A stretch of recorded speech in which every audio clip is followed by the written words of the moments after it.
Morning, Governor Good Christie. morning. It's Liz Cho and David Navarro. We understand that things are now in the last hour or so kind of getting back online. Can you bring us up to date on everything in New Jersey? Sure, I can. First off, as you probably know, we lifted the travel ban south of 195 at 7 a.m.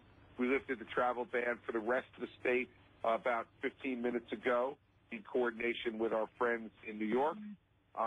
We have railroad, the New Jersey Transit Railroad will have limited service by this afternoon. There'll be line-by-line announcements. We have to go through some mandatory federal inspections before we're allowed to open it completely. But Newark Light Rail is operating right now. Hudson Bergen Light Rail will be operating by 11 a.m. North Jersey bus service will be operating by 11 a.m., if not sooner. And so we're getting things back up and running in New Jersey. That is great news. What about the tunnels and the bridges? So what do you expect in those terms?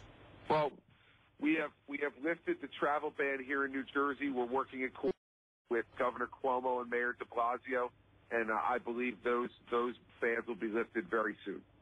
In terms of school for tomorrow, are you expecting schools to be back open? I don't see any reason why they wouldn't be.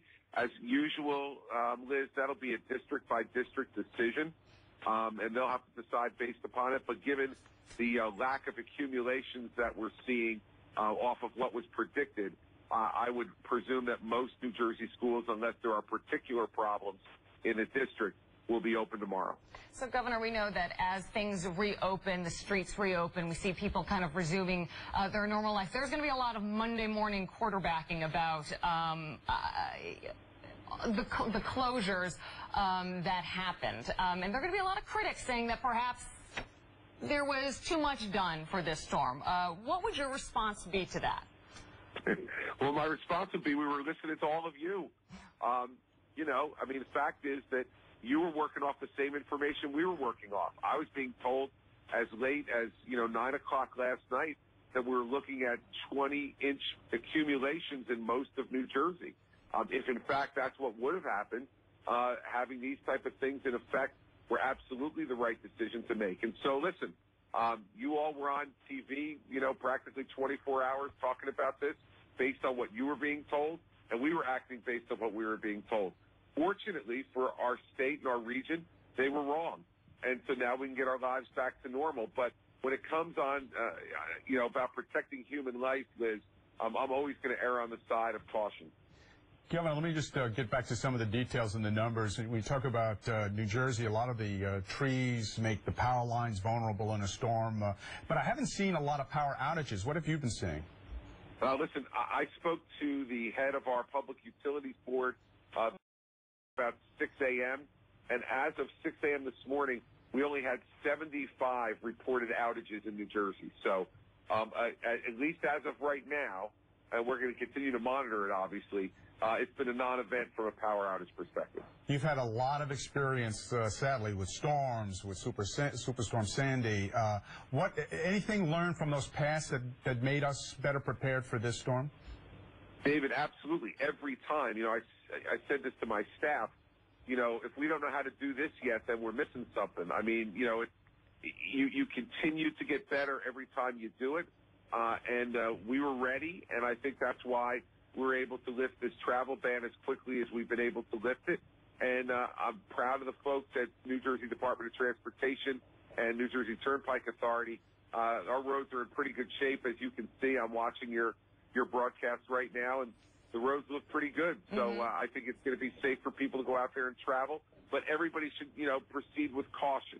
Don't go out unless you have to. And if you do go out, just drive carefully because it's still slick out there, and there's a lot of blowing snow, which will, continue to compromise the roadways a bit. So be careful.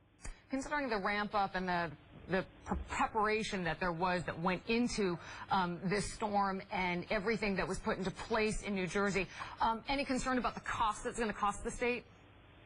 Well, listen, it's something that we always budget for. I don't think that the cost will be exceeding our budget. And, thankfully, and I don't want to say this too loudly, but we've had a relatively quiet winter so far. Now, I know we have a ways to go yet before we get to spring, but so far it's been nothing like last winter was, and I hope it doesn't, mark a turning point here. But right now, from a budgetary perspective, we're fine. In terms of briefings for the rest of the day, what do you have scheduled for us? Nothing at the moment yet, David. We'll brief as necessary, as circumstances warrant. But at this point, I don't have any briefings scheduled as of yet. Governor, you said limited rail service by this afternoon for New Jersey Transit. Any idea at this point when we're going to see complete resumption of service? I would think later in the day today, Liz, you'll probably see it. But whenever you close down the rails like this, you have a number of federal inspections that are mandatory for us to do, involving things like the overhead wires, the track, bridges to make sure they're operating the right way, and all the rest of the equipment. And so this is particularly problematic because of the high wind. So we want to make sure there haven't been any damage done to the overhead wires. And once those inspections are done, we'll be able to go back to full service. But at least by this afternoon, we'll have partial service. And on our light rail system in the northern part of the state, by 11 o'clock this morning, the Hudson-Bergen light rail will be up and running fully. All right. Well, Governor Christie, we really do appreciate you taking the time. For a lot of folks who are waking up this morning, hopefully it'll be a nice snow day for all those kids who are home and can get out there and do a little sledding. That would be great, Liz, and thanks to you and David for your hard work as well. Thanks so much, Governor. We appreciate it. Governor.